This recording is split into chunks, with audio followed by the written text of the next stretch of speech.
record. And so it is recording now. It'll go up on YouTube, just FYI.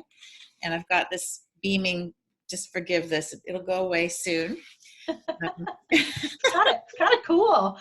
You know, it's my angelic halo. Good for like when I'm doing spiritual webinars. I mean, who could argue, right? Yeah, so let's keep going. And initially I was gonna say everyone just do like one word when they introduce themselves, because we'll have time to explore our work together. So I'm just gonna ask people to keep it short so that we can get into the content of the webinar. So if you could just, your location, and it's been beautiful to hear everybody so far, frankly. And I'm hoping that that will come up as we talk about whatever we want to talk about today. So let's go to the next. Michelle, did you have your hand up? Do you want to go? Sure. Yeah. But brief, one word. Okay, well. Well, no, it doesn't mean one word, just name, location, and maybe the project you're on. Got it. Okay.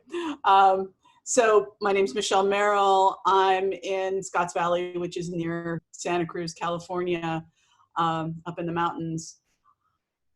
The thing that I'm mostly working on is my project called Nova Sutras, which is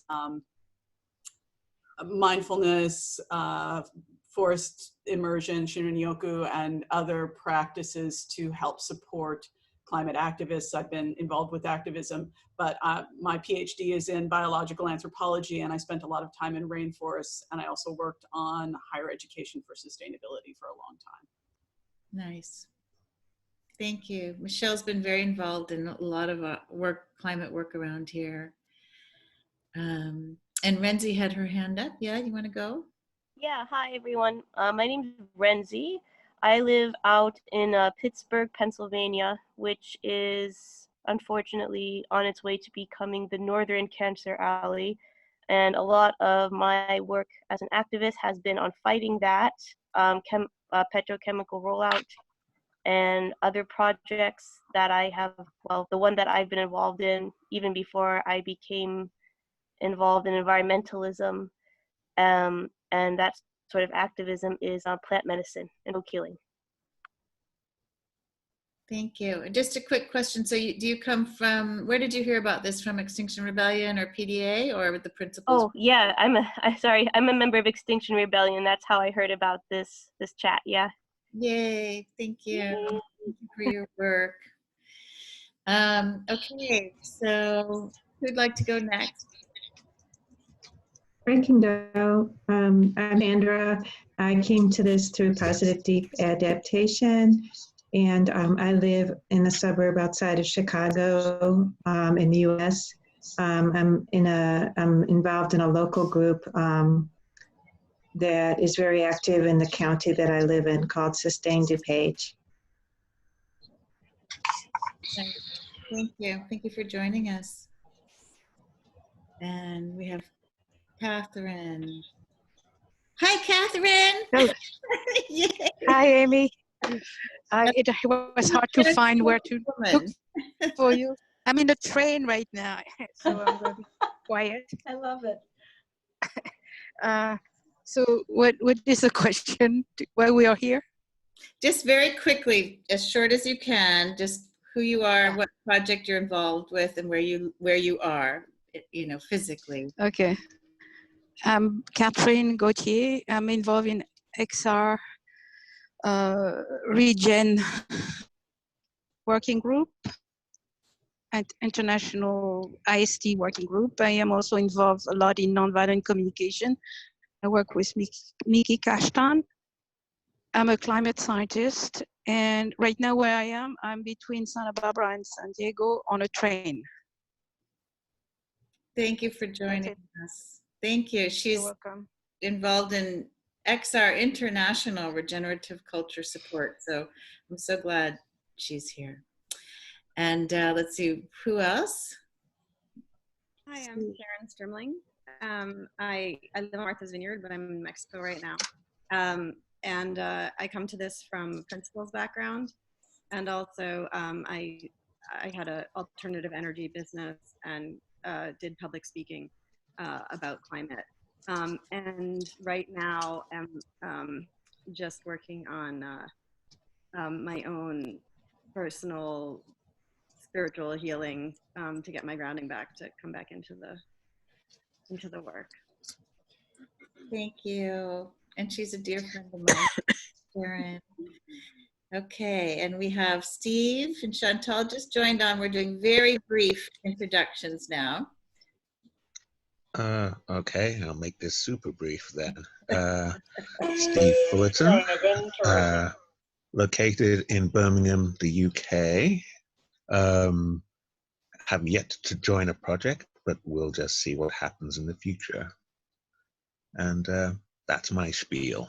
Great. And how did you hear about this? What channel did you come Oh through? yeah, as I said, through Kimberly's 3P Principles Crisis page on Facebook. Great. Thank you.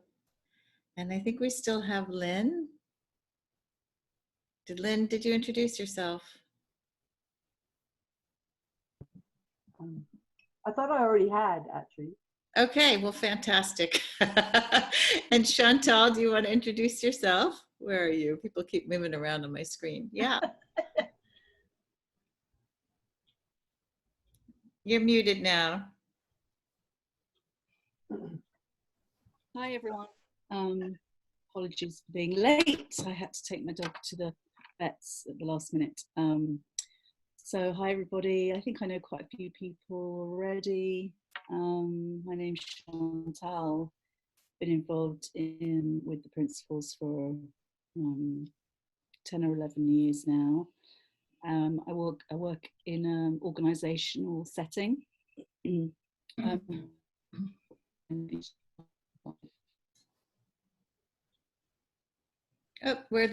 I'm losing Chantal. Are others hearing her?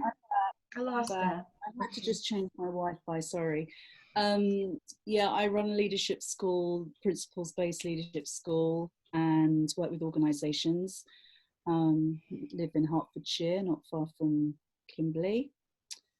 And yeah, just exploring and enjoy being sort of in a space like this where we can just reflect together. I'm trying to be as informed as I can about the climate emergency, and I suppose just like different people going through various phases of getting present to it and wondering, what can I do, and what does my work look like now in the context of this? So just an ongoing inquiry, and then locally just getting involved with various things, continuing to change various things we're doing at home, just doing my best to take some responsibility really for my contribution or lack of. So yeah, just lovely to be here with everybody. Thank you. And also Chantal's an author of a book called Instant Motivation. She's working on a book on resiliency, and she's on our list of people who are willing to do pro bono, a certain amount of pro bono coaching for activists. So she's on that list, and actually so is Linda and Kimberly as well. So just so you know, it's out there and being shared with activists across the world at this time. I'm just, when I see these two worlds come together, it makes my heart sing to hear about the work that you guys are doing, whether it's 3 principles or ecological work, climate work. It's all of it to me is the most meaningful kind of work there is, as far as, from my view anyway. And I just want to introduce Linda a little bit. She's got a real background in education. She's an author of a book on grief and grieving. And I'm just going to read from her bio, so I'm accurate. Linda Pettit's recent work with the 3 principles has focused on overcoming trauma and finding wisdom for moving gracefully through transformative change. She works with a lot of different kinds of people, and especially women. And she's been sharing the principles for more than 12 years. She has 34 plus years of clinical experience. and she has an educational degree in counseling psychology from West Virginia University, master's in counselor education from Siena Heights, and a BA in journalism. She has a lot of grandkids. She's married to Bill Pettit, who's a psychiatrist who works in the Three Principles world. And I just want to just take a personal moment to say that Linda is, for me, has been one of the most helpful principles-based practitioners and human beings and dear friends in my life, really, in my life. And that's quite a lot given, you know, the world that I'm immersed in, which is the whole Three Principles world. So I've always had a tremendous respect for her wisdom and her ability to help find the calm in the midst of whatever storm is happening. And also just she has a real intuitive sense about life. And I understand, Linda, that you're moving more into working from that real intuitive sense. And I know you had some things you wanted to share. And just to quickly orient everyone, this is not a content heavy kind of a webinar. You don't need to take notes. There's nothing to memorize. There's no techniques or skills that you're trying to pick up here. It's really a chance for us to get together in a very reflective space and be human and be honest and be spiritual all at the same time, you know, to find that spiritual resource. However you want to define spirituality, you know, as energy, as God, as life, as nature, it doesn't matter here. So I just want to put that out, and so everyone can just relax and be a part of this. And I'm going to let Linda go ahead and start to speak. And thank you so much for joining us, Linda. I just so appreciate it. Oh, it's a privilege. And unfortunately, I woke up yesterday very sick. So I'm struggling with a lot of congestion, and will do my very best to just stay present here and listen. I just am looking forward to this conversation a lot.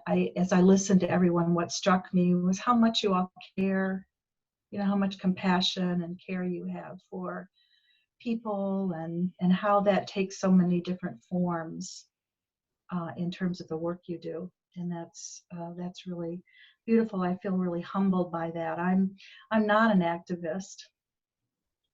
I'm not someone who's out there, you know. I think the only march I've ever marched in my life was the Women's March, and that was in Phoenix, not in Washington, because my daughter was very pregnant and I didn't want to be far away. So I really come to this with a lot of questions about whether I really have anything to offer you. But Amy felt that I did. So I said, okay, well, I'll show up and see what happens. I was thinking, and as I listened and I heard Renzi speak, and she spoke about being in, I think, Pittsburgh or near the Pittsburgh area, that one of the most deeply impactful experiences of my life was that the universe moved me to central West Virginia in, I guess it was the late 70s. And I lived there for 25 years. And I was living in a very, very rural area. So just by context, for a long time, the nearest McDonald's was 68 miles away.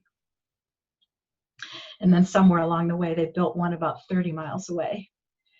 And so I had really interesting experiences of living very close to the land in a very simple kind of way. I learned about composting. I learned that you can get along without electricity for long periods of time. We lost electricity several times for over a month on the hill I lived in. And I actually look back at those times as some of the most beautiful experiences of my life. And they were very elemental, you know. Couldn't go to work. Life became about heating enough hot water on the wood stove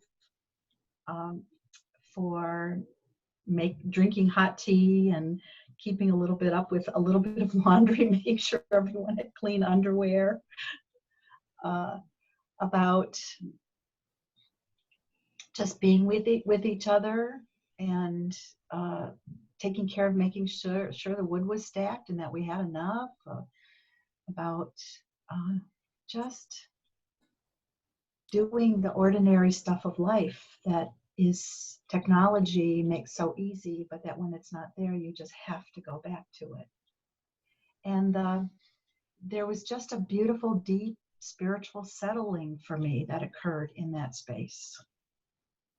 I loved the rhythm of it. Yeah, I was glad when the water came back on, because, oh, that was the other thing. We lost our water because the pumps froze. So water was from the snow. It was from the boiled snow that we brought in. And yeah, I was really glad when all of that came back.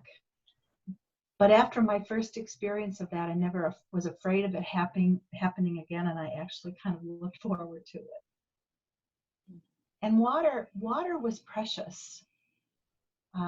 We had a well. We had drilled down about 100 feet, and we're very lucky to drill into a very small pocket that had very fresh water because of the way the water flows ran and how the silt filtered. By the time it got to us, it was very, very pure, and it was the best water I've ever tasted, but it was limited in supply. So we actually had on our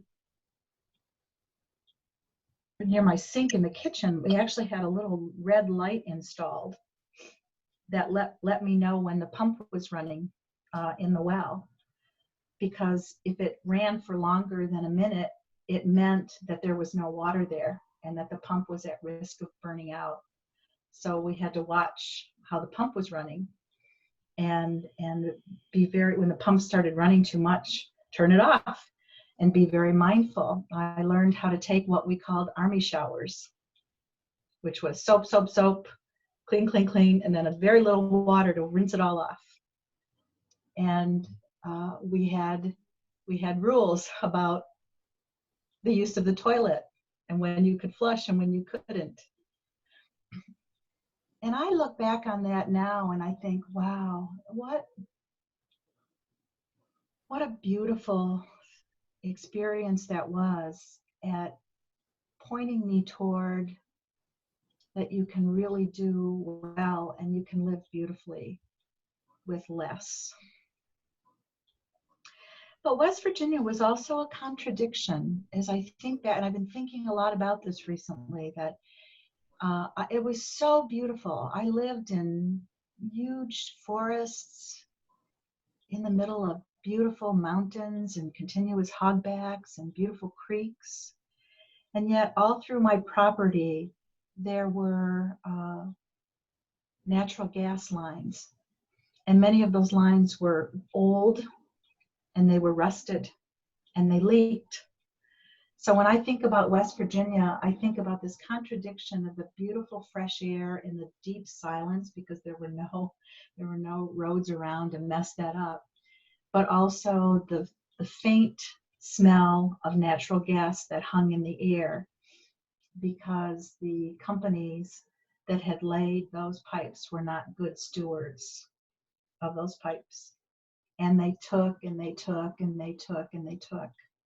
And they had no concern for the devastation they left behind. I recently was flying over West Virginia. I went back to the woods there for 2 weeks to do some writing. I was flying south from Charleston down to Atlanta to catch a plane to where I live now, which is Phoenix, Arizona. And I was just devastated by the degree of mountaintop mining damage.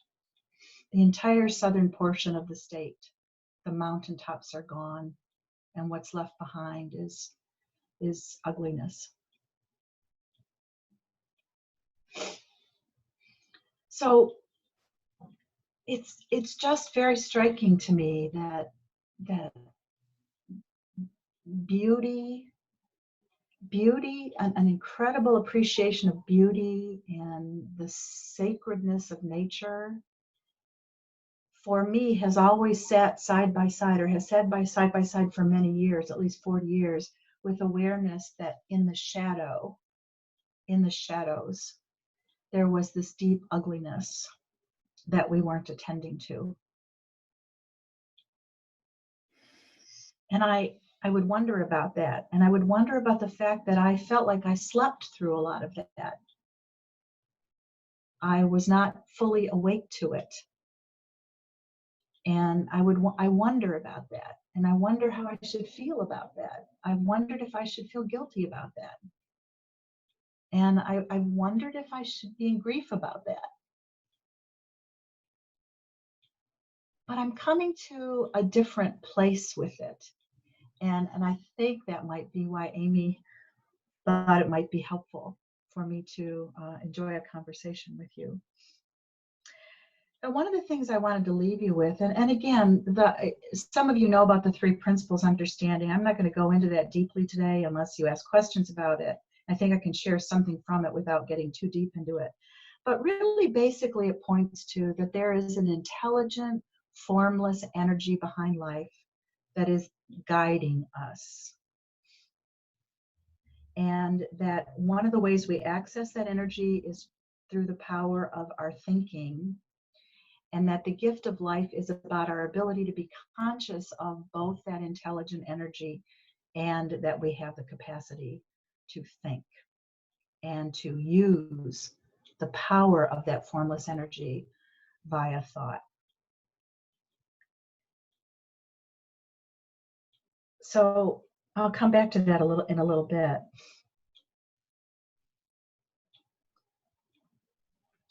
But it's really helped.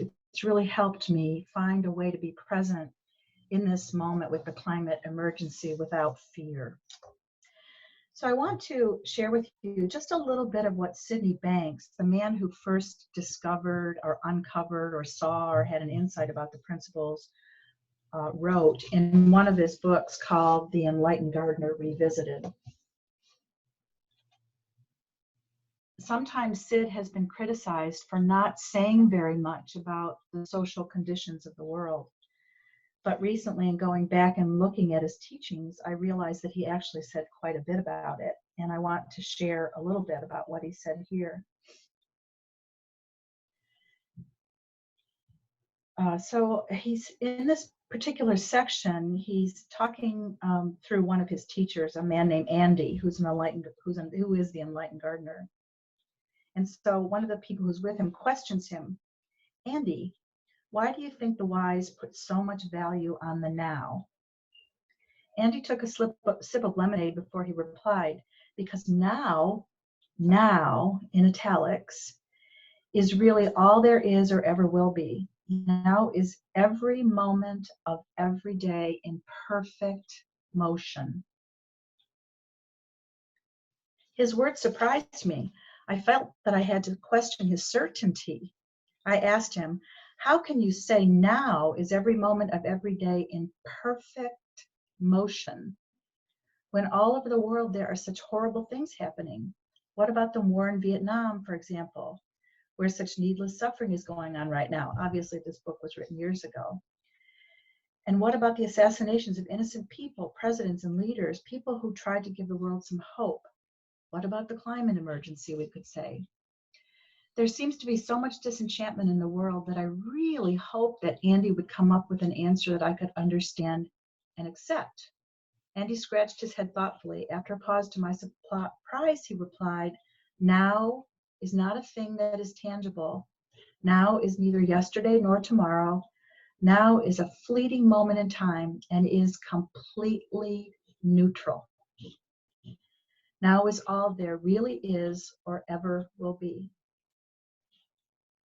What you have to realize is living in the now is living without negative thoughts from past traumas contaminating your thought system, thoughts that prevent you from seeing what is instead of what isn't.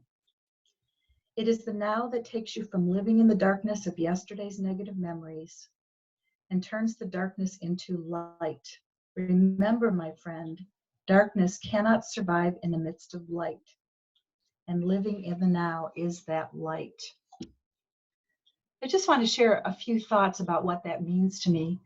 First of all, I find it very helpful that Sid reminds me that everything in the now is in perfect motion. He does not say that everything is perfect, but he does hold out that it's in perfect motion.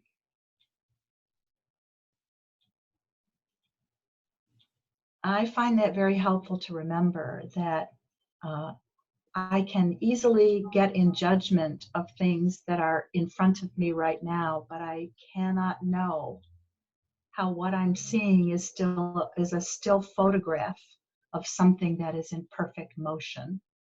Perfect motion. Sid could say that because he knew there was an intelligent energy behind the universe, and I know that too. On a really practical level, I encountered that sense that everything is in perfect motion when my late husband, Jim, died suddenly on Christmas Eve in 1999, so 20 years ago. And it was just so easy. That was a personal emergency. It shifted everything. Everything.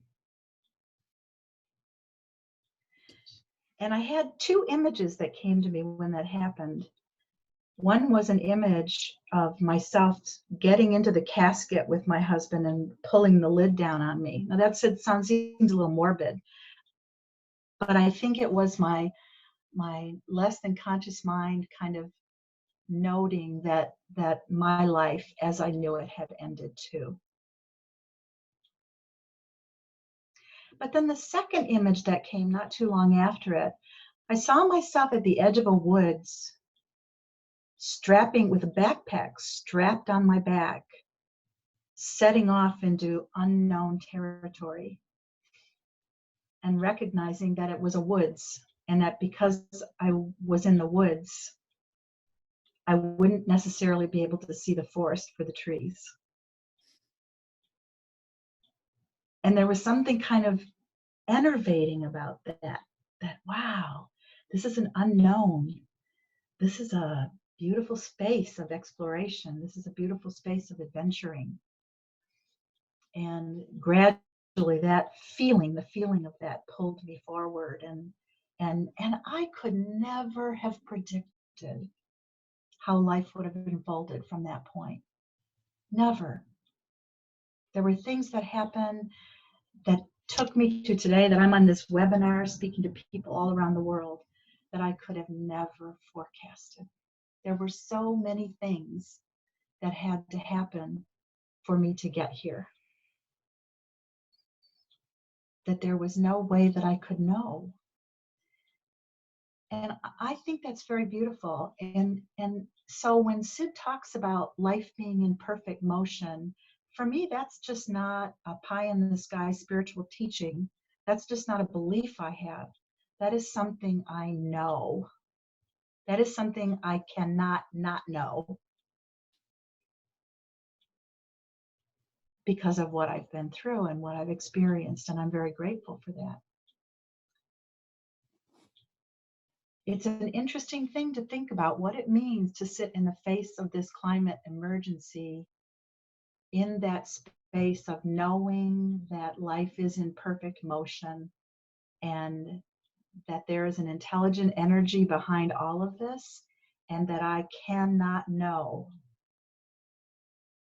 where that is going to lead and what might happen along the way. And that makes me hopeful. Brings me to a place of hope. The other thing that Sid said that I found fascinating was in that comment about being very careful about how thoughts of the past can contaminate the now.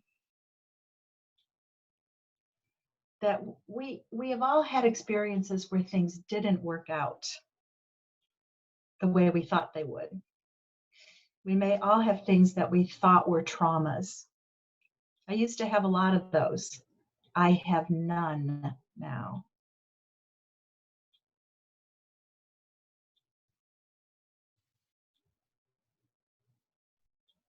But if we bring those into the present moment, we are at risk of being a part of history repeating itself.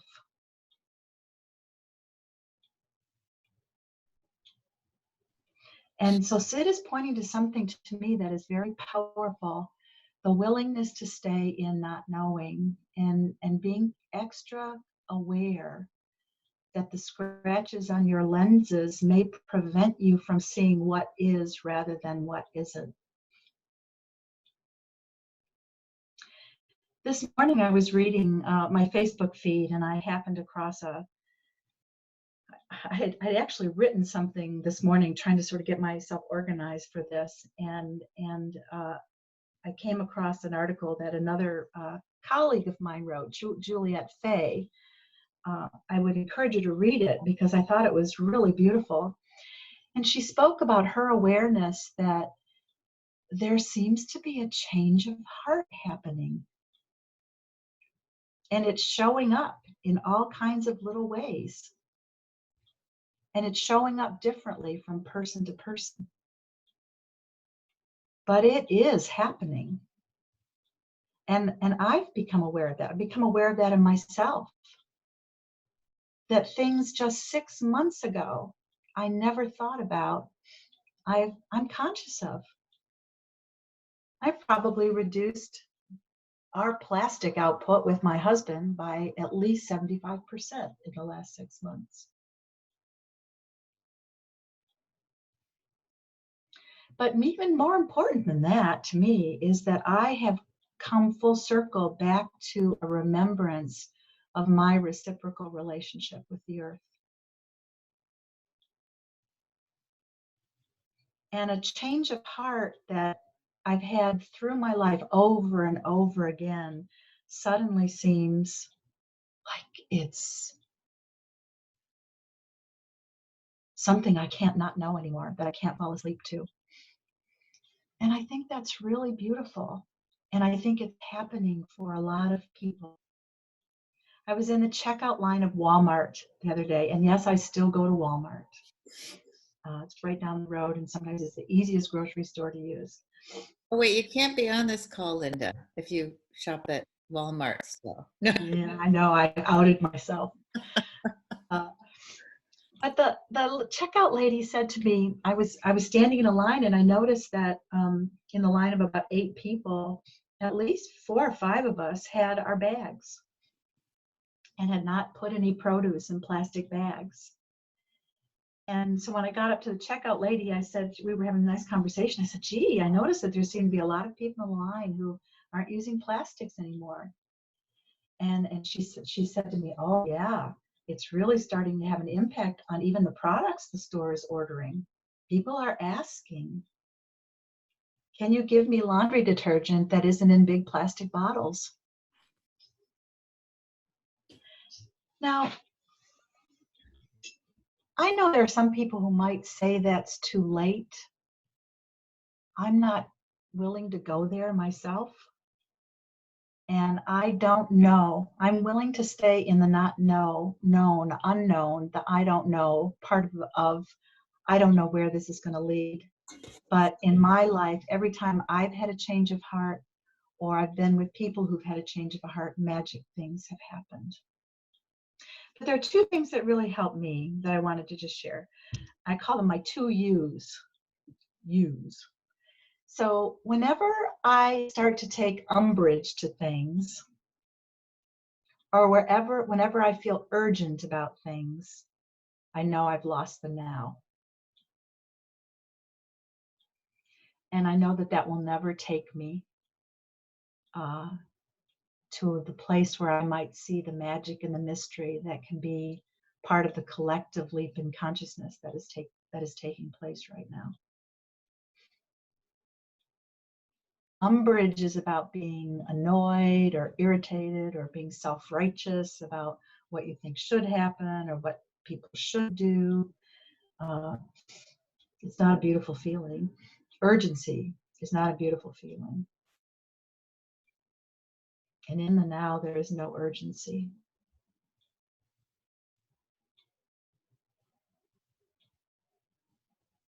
On a really simple level, when my husband died, I don't know what would have happened if I had been urgent about finding another husband. I don't think it would have been really good, but I had no urgency.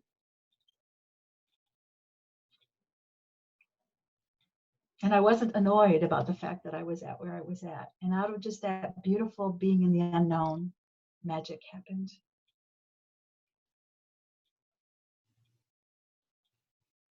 I was listening the other day to, and I would encourage all of you, if you haven't seen it, to look at it, the Netflix series on Bill Gates, decoding Bill Gates's mind, or something like that. It's a 3-part series. And I was really deeply touched by that. You know, here's this man who's got millions, and millions he could put to good use. And he decided to focus on 2 things with Melinda Gates, as part of their foundation: clean up the world's shit and climate change. But what was really beautiful about him and what he said and the way he described the process was that there really was no umbrage or urgency in the way he's approached those things. He's approached it all from a place of wonder and curiosity and an incredible search for putting together available information with the power of the wisdom that he sees to affect change in the world.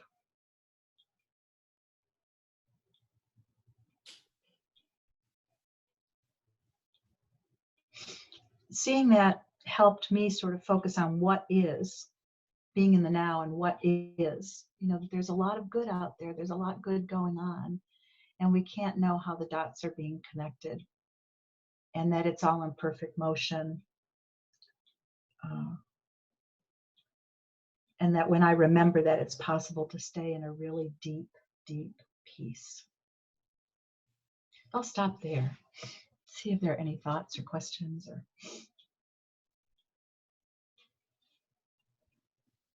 So yeah, if you have a question, I think a couple people had to get off, which is fine. I know I'm conscious of having one foot in the principles world and one foot in Extinction Rebellion and PDA. You know, I can almost, for me, feel the sort of the differences in those 2 worlds, and some of that may just be in my mind, but I know that there might be thoughts about, but this is like, we might not make it, or, you know, how do we deal with that aspect of it? And actually, I've talked to Linda about those things.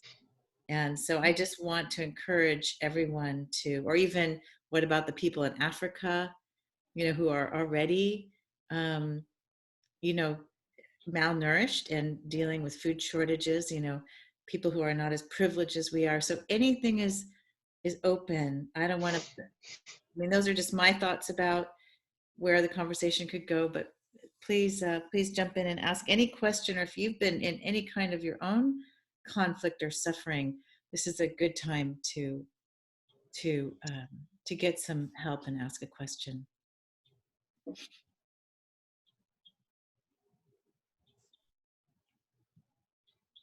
Kimberly, I'll let you call, Linda. Can you see everybody? Yeah, Okay. I did. Hi, Kimberly. Hi, Linda. Lovely to see you. I love your 2 U's. I think they're brilliant. Thank you for that. That was worth coming just on its own. Yeah, I wanted to kick the conversation off and talk about hope a bit, because I'm discovering a lot about hope in the last year, and you hear it so often. You know, oh, people need hope, and I may be wrong, but you know, the kind of Sid quote that you chose and all of that seems to be pointing us towards stay in the present, which I absolutely 100%, and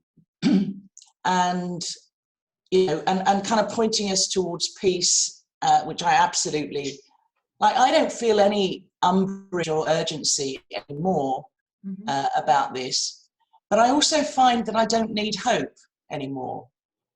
And I think that, you know, it's one of those things that people say, but when you kind of unpack it a bit, it's often a kind of denialism, because they can't bear the feeling of having to give that up. And I'm finding I don't need it. I'm still, you know, I'm engaged, I'm active, I'm doing the next thing that Universal Mind nudges me to do, and I'm peaceful, and I'm even joyful, but I'm not hopeful. I just wonder what your take. You see, I don't think we need hope right now. I think we need love, resilience, courage, and presence, as you were saying. Yeah, I just wondered about your take on hope. Well, I find hope very valuable for myself, but it's not, it's, I guess it's what is a hope for? Yeah. It's not a hope that is invested in any particular outcome, other than maybe a hope that everyone finds deep love and peace in the midst of all of this. And that's a beautiful thing for me, to hope that everyone finds that. Yeah. I don't think that's climate denialism. I sometimes I have 2 small grandchildren. I'd really like them to have a future. I'd really like to think that they'll grow to be in their 20s and 30s and 40s and 50s beyond. I will tell you that my own intuitive sense is that we are not going to go extinct. That yes, we're going to go through incredible constriction and difficulty and challenge, but I just don't have that knowing. Does that make me hopeful? No, not necessarily, because I know a lot of people are going to be suffering, and they are suffering. I mean, I don't know what you guys do about that, but I spend every morning trying to mentally go to places and bring to mind the place that people are in, and to do the very best I can do to try to beam them love. I'm American by accident. I don't know why I'm not African by accident. I don't know why I'm privileged by accident. But I think it's fascinating where we're in a world where we can even know that we have the information that allows us to connect with and understand and see what's going on far beyond our own privilege and our own nationality and our own location. I just think that's very hopeful, because it opens the doors to level of connections and level of being able to offer each other peace that are greater than anything I can glimpse from past history.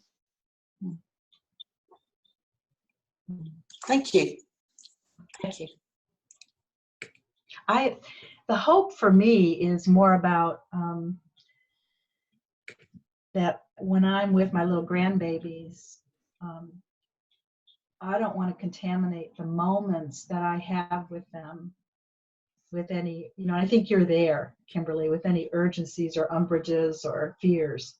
I just want to be fully with, in love, enjoying, and yeah, trusting that that's enough. Thank you.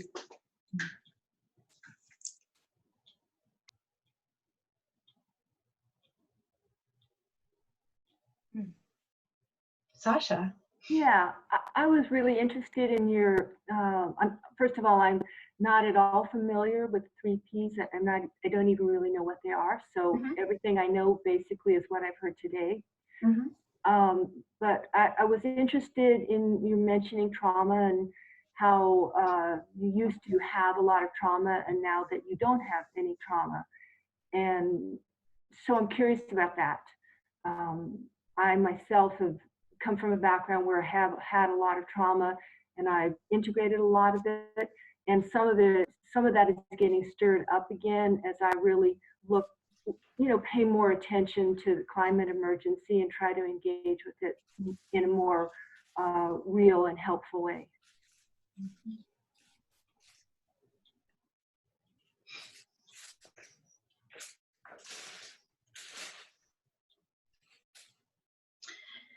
That's a tough area to talk about in just a short period of time.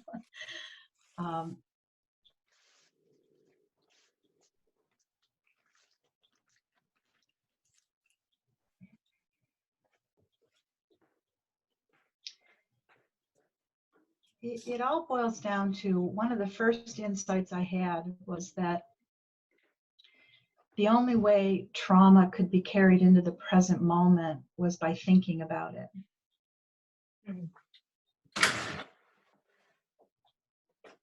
And I got aware that in my life, there were many, many hours and many, many days, many, many moments strung together where I did not feel traumatized. It didn't exist.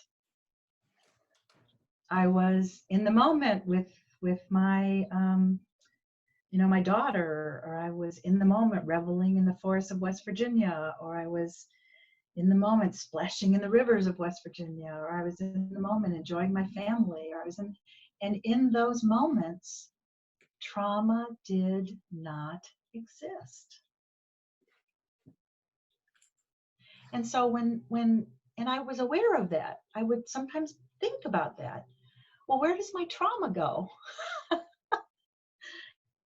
Why is it sometimes here and not here? And when I heard Sydney Banks speak of that trauma was a thought carried through time as a memory, but that it did not exist in the now except as a memory, except as a scratch on the glasses through which I viewed life, it just hit me with a really deep impact. And I thought, that's really true. And it's true of my experience of life, that most of the time, things I think of traumatic don't exist until I start thinking about them and I start energizing thoughts that bring them to life again in the moment.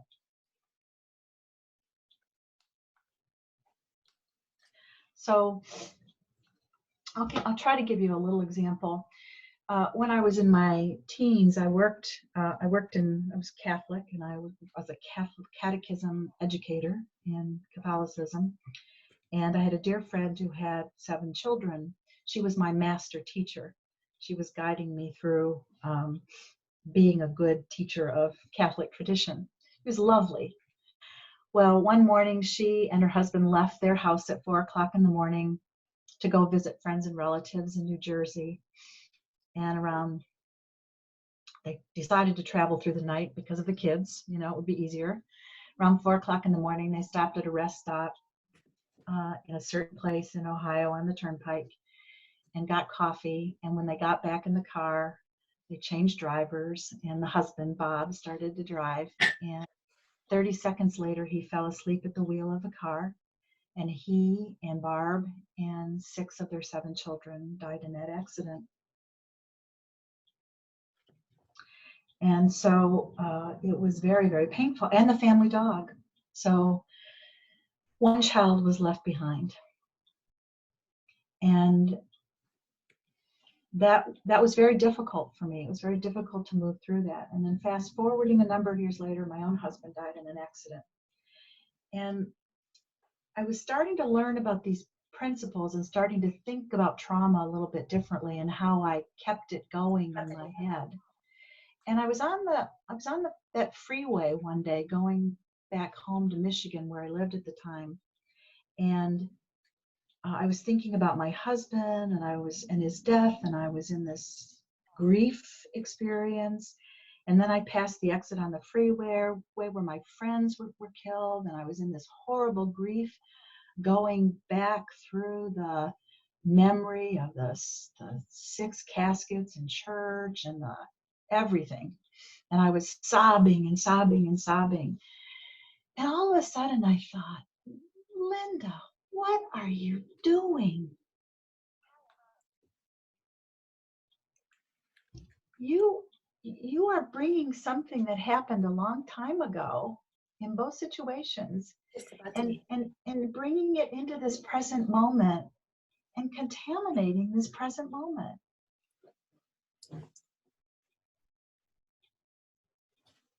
And I thought about how narcissistic that was in a way.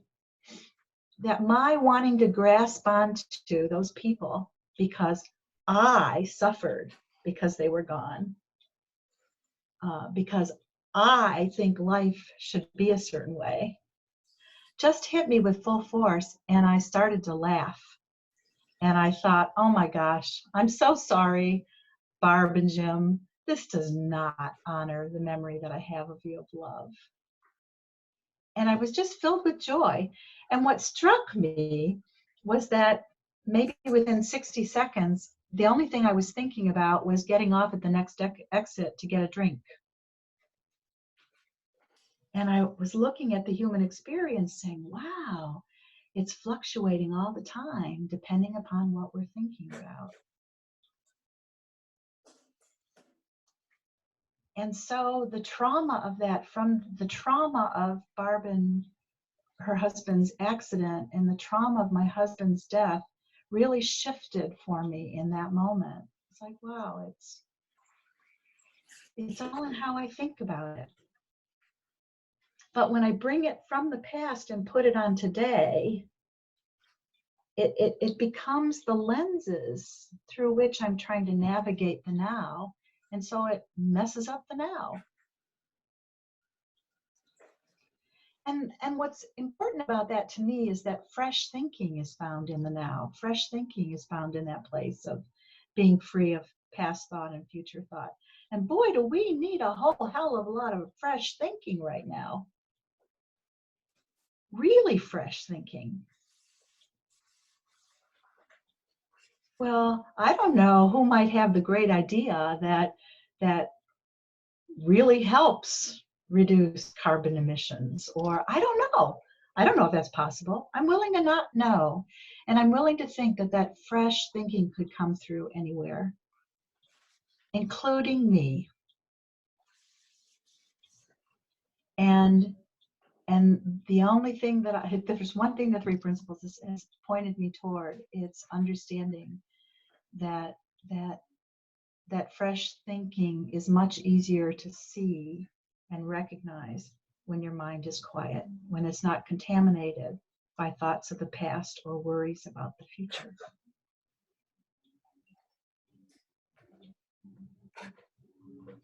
So the other thing is that moment that I had when I saw what I was doing to the now related to those accidental deaths, was seeing how easy it was to shift to love, and how much more beautiful that felt, and how much more peaceful that felt, and how much more that seemed to honor the purpose of life, whatever that is.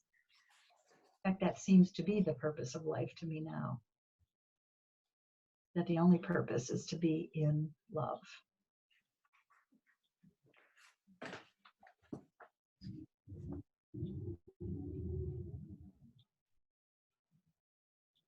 So what I'm saying doesn't deny that painful and difficult things have occurred.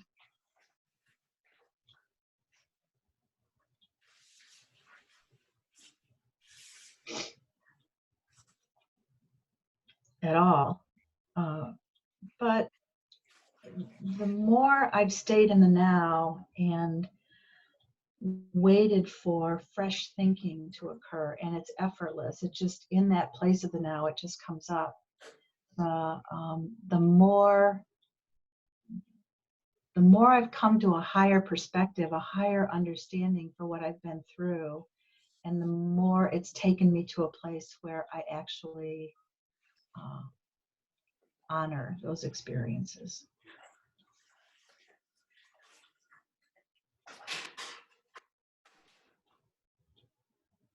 So I don't know if that answers the question about trauma, even Sasha, even a little bit. It's a big topic.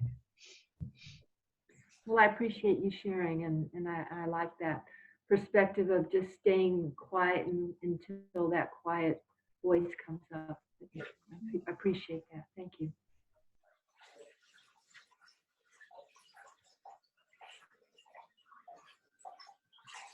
Amy? Well, I was going to see if there were any other questions. I mean, I do have something I'd like to ask, but let's go to Michelle because I can ask Linda anytime practically. Linda, thank you so much for sharing these stories. I'm just learning an incredible amount. And one of the things that occurred to me in weaving together what you talked about with your experience in West Virginia, where you go for weeks or was it months without power, and something that happened in the webinar I was on just before this one, which was a climate simulator training. And they talked about a lot of people who are still in denial or not willing to engage. That's because of this intense fear that they have over what's going to have to change. So what I kind of was weaving together from these is that fear is this projection of a trauma that may not actually be there, and that being able to have that experience of, well, what would it be like if we gave up fossil fuels and cheap energy? And yes, it would be different, but maybe not awful, is something that we might find ways to encourage people to have that experience, sort of now while it's still safe and possible and optional, so that they can see, so that they can live with the knowledge of climate change more effectively. And I want to see if that meshes with your ideas about this sort of being able to be in presence and in the now, and what you thought about that.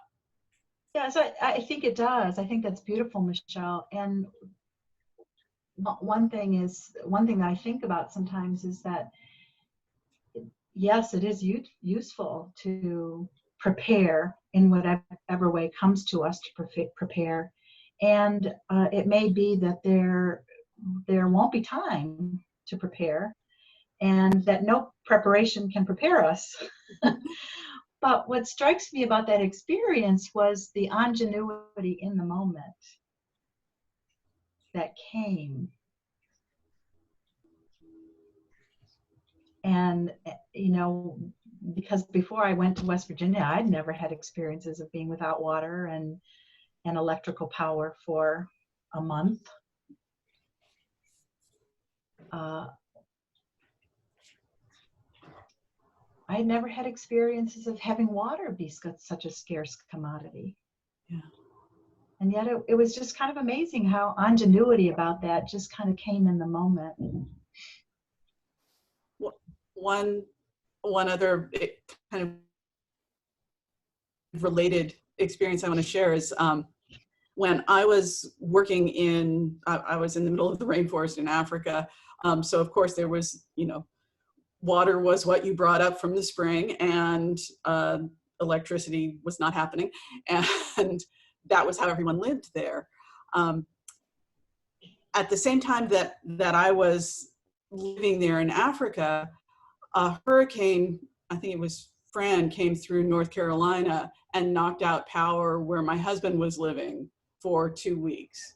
And his experience of that, losing power for 2 weeks, was so much more traumatic than just living where that was the norm, simply because of all of the systems that are in place and in play around that expectation of water comes on when you turn the tap and the lights come on when you hit the switch. And that there's something that can be learned from getting into those situations. And here in California,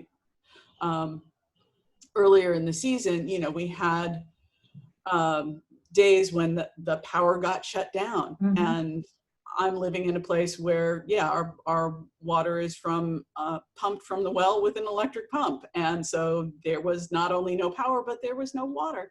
And how much harder that is when we're in those circumstances.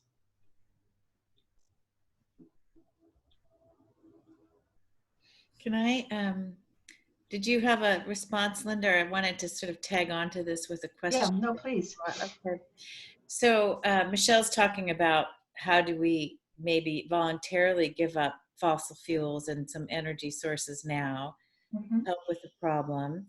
And for many people who are, you know, really looking closely at climate, including Michelle, I know, and people who are involved in positive deep adaptation, there's a sense that whether we do that voluntarily or not, it's just going to happen. You know, that's what happened to us in California is because of the wildfires created in large part by climate. PG&E shut down our power for fear of the wildfires, but that could happen due to collapses of all kinds that a lot of us are thinking about, you know, that there will be collapse. We don't know where, we don't know how badly, and so on. We know that as the temperature rises, we'll see ecosystem collapse, which we're also seeing. In California on the coast, you've seen my writings about losing 90% of our kelp beds. So there's this piece of like what's happening now and the side by side with what's beautiful now, which you talked about, which I think is so important. And that's also, I think, the gratitude that Joanna Macy talks about. And then it's almost like a grieving of the future that I see in people, and that sometimes I feel in myself where I don't know for my teenagers what the hell their lives are going to look like, you know, or mine in the next 10 years. And it reminds me a little bit of being, maybe I keep thinking of being in World War II in London, in England, feeling like this war is coming, it's all around us and it's about to hit us. And we don't know the extent of what will happen. And how do we, so there's this way, and people say, well, go through the grief. I'm like, yeah, but it hasn't, how do you grieve something that hasn't happened yet? that seems like is going to happen at current trajectory. And so I just would love for you to talk about that, because we talked about that on the phone. And it's something that I struggle with, I think, particularly because I have the kids, and I don't feel like going out and starting a farm right now. Like it doesn't, and so I'm just trusting my wisdom that I'm meant to be an activist and do these things. So that seems important, that wisdom piece. But I wonder if you could talk about, well, maybe trusting your wisdom about now and the future, this future grieving that people are doing, and future fear, given that we are in privilege too, and other people are living, you know, with less food, and the Australian wildfires and no homes, and, you know, that kind of thing. In the next 10 minutes. Yeah, you know, in a way, I don't know, Amy, in a way, we're all living, whether we're aware of it or not, with the impending death, our own impending death, and the death of everyone around us.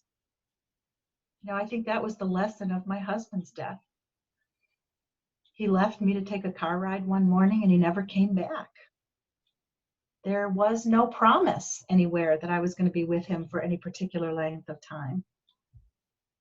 But when I think about my beautiful little 2.5-year-old grandson, who I'm very attached to, or my 9-month-old grandson, who I'm very attached to, and I get into thinking about, oh my gosh, they might not have a future. I just recognize that seems silly to me, because the truth is that they might not have a future, but I have no idea where that future is going to end for them. It could end tomorrow. It had nothing to do with climate change. Could be from the coronavirus. And so I don't know. All I can say is worrying about that seems silly to me. Truly silly. And it's part of just the human the human fearfulness about death. You know, when Sydney Banks said that, my teacher said that at death, the full illumination of mind is born. At death, we become the wisdom of the ages. We see it all. We experience some beautiful, illuminated understanding. It's not a terrible, awful thing. And there's something in that I really trust. I can't, you know, Sydney Banks talked about how we're all philosophers and philosophers. Theosophy is knowing from experience, from your own direct experience. Philosophy is believing something that you haven't directly experienced. And we're all both. We can't not be both. And some of us have insights that help us move from philosophy to theosophy, where we just know. Well, I just know that my husband's consciousness survived death. I could sit here and give you stories about how I know that, but there's not time. I just know it did. And so if my 2.5-year-old grandson leaves his body tomorrow or 6 months from now or 8 years from now or 20 years from now, for whatever reason, I know his consciousness will survive what was in this particular body. And that's a really beautiful knowing. It makes the context of what's happening, again, less urgent.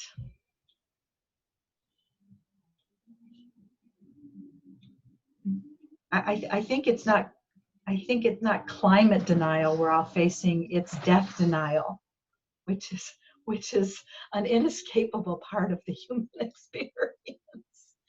But curiously, when you get free of that, you're free to fully love, to just love in the moment and love with your whole heart and love what is.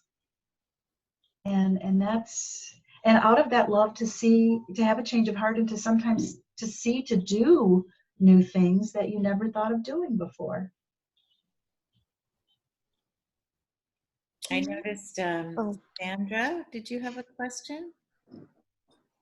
Yeah, I just had a comment that you know, when I was listening to you talk, Linda, and you, Amy, I wonder if it's not just fear of death, but also fear of suffering and seeing our loved ones suffer, right? And I know that's a big one for me. That's right. I think I fear that more than death.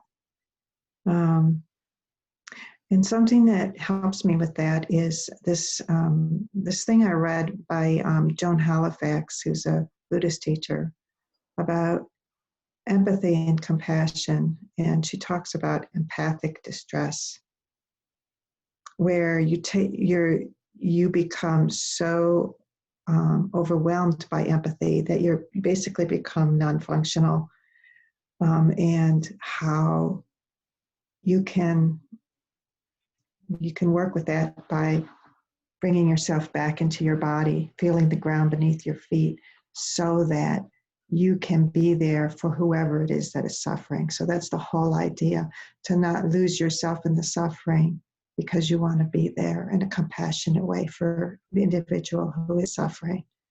And reading that, and I don't know if that fits within the context of this this call, but it's just something that occurred to me while I was listening just now. Yeah. That's beautiful, Sandra. Great questions and great observations. That empathy is so beautiful because it helps us to reach out to others and to be there for others and to understand the pain and suffering that others are going through. But it doesn't stop there. We have the capacity for spiritual resonance, which is absolutely knowing what each other are made of and being able to trust that. And to know anyone who's been with someone who's gone through extensive suffering knows that often people in that suffering, there's something that emerges from that you see in that. And you just simply know that they have everything they need to go through that suffering. They find everything they need to go through that suffering. And that's helpful to me to know that. And I agree that that's the harder piece of it. You know, being aware that your grandchildren or your children or your family or others, your neighbors, your community, or that people in Africa or Haiti or are just going through incredible suffering right now. That would overwhelm me if I did not know that every one of those human beings was tapped into and part of and made of the same spiritual energy that I have and that I am, and that they have everything they need to go through that. So empathy, and the only word I have for it is love, or spiritual resonance, can sit side by side, and they're beautiful counterbalances for each other.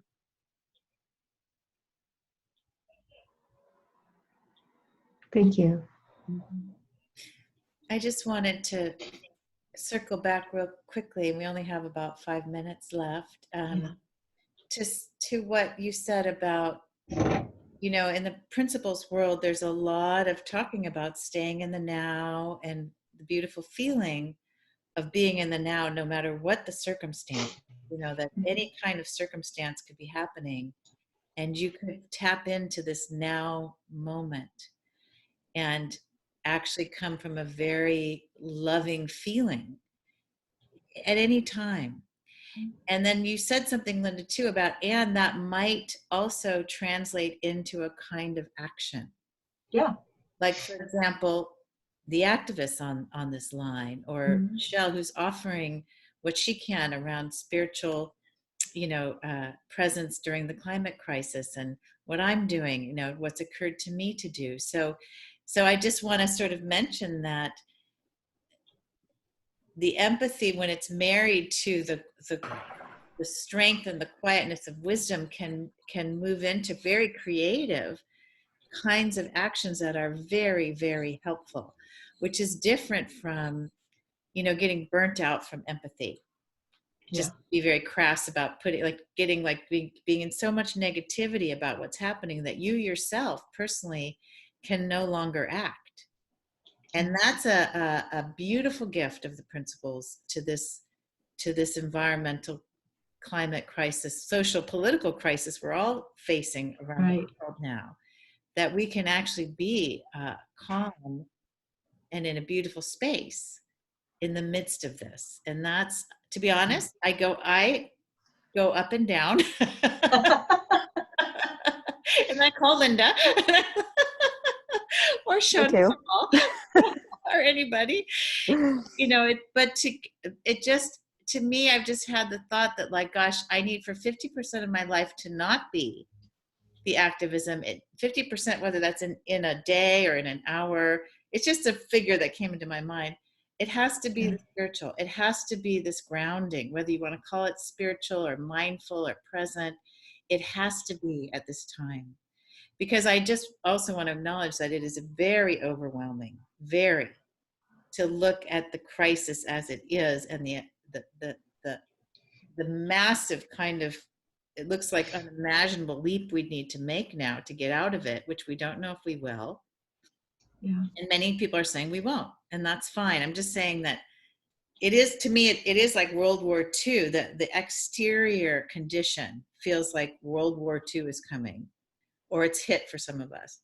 But to still understand that you can be at peace in the midst of that, that's really the gift that you've reminded me of, Linda, and that I would really like to keep sharing on these calls and elsewhere.